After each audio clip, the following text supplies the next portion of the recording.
So instead of having the full visual outline, maybe you completely fade it out so it's barely there, but if they need the reminder, they can go back and look, and it's just kind of a shadow of an A. So then you say, what says the sound at?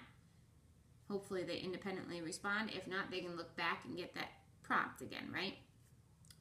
But our hope is to, over time, we can completely fade that out so that when you ask that question, they can respond without relying on that visual to help them. So that's a stimulus fading procedure, and we'll learn more about that when we talk about DTI. All right, implementing prompt and prompt fading procedures, we just talked about. Implementing generalization and maintenance procedures. So not all skills are generalized. That means that even though they learn it in one setting or from one person or within one context, they're naturally going to be able to generalize that to a different setting. So for example, if you taught Lucy to say hi when she walked in the classroom and said hi to her teacher, chances are when she walks into the classroom, she's not going to automatically say hi to Kara, who's the support teacher, right? She hasn't automatically generalized that skill. So we have to plan for generalization, which means we need to teach across multiple people, across multiple settings, and multiple stimuli. And maintenance procedures are exactly what it sounds like. How do we maintain their learning over time? All right. Implement generalization and maintenance procedures, then assist with training of stakeholders. This is a great way to increase generalization and automatically include maintenance, right? Because consistency is key. If we teach this skill not only in our current setting, wherever you're working with that child, but if we can work collaboratively with those primary stakeholders, other people who are going to have lots of contact with that individual, then we can ensure that that skill might increase across all settings and stay for a really long period of time. All right. So that's skill acquisition. Let's go on to behavior reduction. Identify the essential components of behavior reduction plans. So again, how do we work through that behavioral intervention? Okay, what are those key phrases? Describe common functions of behavior. So there are 4 main functions of behavior. We have escape or avoid, and then gain access to attention, gain access to tangible items or activities, and then the 4th is what we call alone or a sensory condition. We're going to learn more about those as we go into our functional piece of the training. Then implement interventions based on modifications of antecedents, such as motivating or establishing operations and discriminative stimuli. It's all very wordy piece, but essentially is talking about how can we alter things to make it more likely that this individual is going to learn or is going to decrease a behavior. All right. Implement differential reinforcement procedures. This stands for, basically, we're going to, for an example, DRO, differential reinforcement of other behaviors. So as long as a behavior isn't occurring, in the absence of it, we're going to provide reward and reinforcement for the positive behaviors, okay? So we're differentially reinforcing certain moments to make it more likely that we're decreasing or increasing positive behaviors, okay? So then we go on to implement extinction procedures. Extinction is when you no longer provide reinforcement for a previously reinforced behavior. Oftentimes, we use what's called planned ignoring strategies, and we'll talk about this more as well. Implement crisis emergency procedures according to protocol. Typically, a behavioral intervention plan will include some of these, or if you work for a school, sometimes schools are hesitant to include an emergency or crisis plan within it. So we'll discuss about how you go finding what that protocol is and exactly what you should be following when there is an unsafe situation either for yourself or the people that you're working with. All right, moving on to section E, documentation and reporting.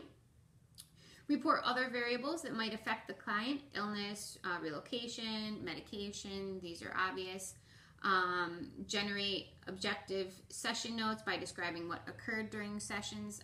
Again, this is really important. We don't ever want to build in kind of that, well, it just seemed to appear out of nowhere, right? Or hint to things that might be internal, like, well, I think he did it because he was angry at me. There's no think. We really describe behavior in observable and measurable terms so that we can track and monitor progress over time. And this is an area of difficulty. We've really got to work and get in the train of thought that individuals aren't acting in a malicious way. Okay, they're acting based on previous experiences, and they're acting in order to gain access to something. And that's why we do our functional behavioral assessments and write a behavior plan, so that we really take out that emotionality piece to behavior. Effectively communicate with supervisor. This is a no-brainer. Communication is key to many parts of an intervention, whether the intervention is going well or it's not going well. You're the person or people that are going to be working directly with these clients, so it's really, really important that you have effective communication, so that if something isn't going well, we can stop it before it snowballs and become a bigger problem. Comply with applicable legal, regulatory, and workplace reporting requirements. This is an unfortunate but very true part of what we do, is having to report abuse and neglect if necessary. Comply with applicable legal, regulatory, and workplace requirements for data collection, storage, and transportation. So, for example, something that would fall in this realm is what you do with old documents that might be lying around, or old reports that maybe someone has shared with you that you no longer lead. We can't just throw it away, right? Because it has our individual's name on it, probably their date of birth, where they go to school or where they live. All of those things should be kept confidential, and best practice is to shred papers like that. So we'll be talking a little bit more about that in the future. And last but not least, we have professional conduct and scope of practice, which includes that ethics course. So we're going to be describing the role of RBT in the service delivery system, respond appropriately to feedback, and maintain or improve performance integrity, right? Feedback is not always negative. To me, feedback is constructive because it's an opportunity to improve on myself and my practice. Communicating with stakeholders, how best to do that, and exactly what your role is when it comes to communicating with other stakeholders. Sometimes some things are just better left up to your supervisor or your teacher to be able to handle situations, and in that way, you can maintain your role and be within your scope of practice. And then maintaining professional boundaries.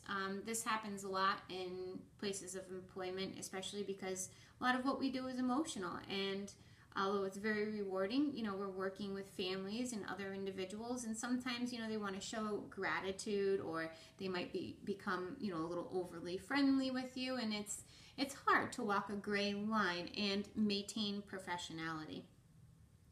And then last but not least, maintaining client dignity, which is, of course, one of our most important parts of what we do, because we always want to work within our client's best interest and maintain that golden rule. Okay?